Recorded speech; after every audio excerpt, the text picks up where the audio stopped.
জানি না, এটা কোনো অ্যান্সার নেই। এখন থেকে ওয়ার্ল্ড কাপ এখন অনেক দিন বাকি, ওয়ার্ল্ড কাপ যাবো কিনা আদৌ এটা এটা নিয়েও আমরা শিওর না। সো টি-20-র জন্য এটা আইডিয়াল উইকেট না, আমি এটুকু বলতে পারি। ওয়ার্ল্ড কাপের জন্য কিনা এটা আমি জানি না। কোয়ালিফায়ার ম্যাচ বেটার উইকেট আশা করছিলাম। আজকে থেকে খেলা শেষ, বিন্দাস থাকবো রুমে, আর কি। রিকভারি তো দরকার আছে, কারণ অনেক পরিশ্রম গেছে এই কয়েকটা ম্যাচ কন্টিনিউ, অনেক তাড়াহুড়ার মধ্যে আমরা কোনো ব্রেক পাইনি, প্লাস রিকভারি কোনো টাইম ছিল না। আপনি যখন ইন্টারন্যাশনাল ক্রিকেট খেলেন, একটা গেম খেলেন, দেন ব্রেক পান, রিকভারির সময় থাকে, স্ট্রেংথ অর্জনের সময় থাকে, বাট হোল বিপিএল আমার মনে হয় না কেউ এই সুযোগটা পেয়েছে। স্পেশালি রংপুর টিম তো একদমই পায়নি, কারণ আমরা ব্যাক টু ব্যাক অনেকগুলো গেম খেলেছি। আনফর্চুনেটলি কোয়ালিফায়ার থেকে বাদ পড়ে গেলাম।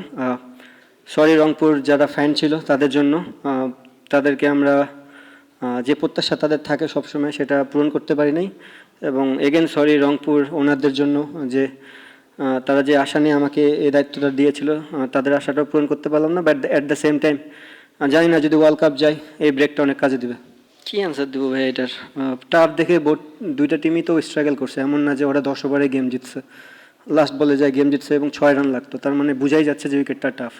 অবভিয়াসলি নতুন বলটা অনেক চ্যালেঞ্জিং ছিল, আমরা ওখানে আর্লি উইকেট হারাতে, উইকেট পড়াতে কিছু ব্যাকফুটে চলে গেছি, বাট স্টিল আমাদের মনে হয় রিয়াদ ভাই এবং খুশদিল খুব ভালো ব্যাটিং করতেছিল, বা সোহান ভাইও যদি ওখান থেকে আরেকটু বড় করে দিত, হয়তো বা রানটা 130 গেলে ডিফারেন্ট স্টোরি হলে হতে পারত।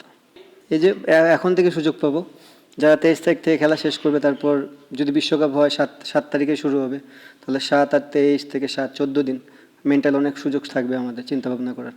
না, লাস্ট বলে ছক্কা, সেম আমার নিদাস ট্রফির কথাটা মনে পড়ে গেছে, সেম কাভারের উপর দিয়ে 6। না ঠিক আছে, এটাই ক্রিকেট, এটাই এইভাবেই জীবন চলে, আপস অ্যান্ড ডাউনস থাকবেই।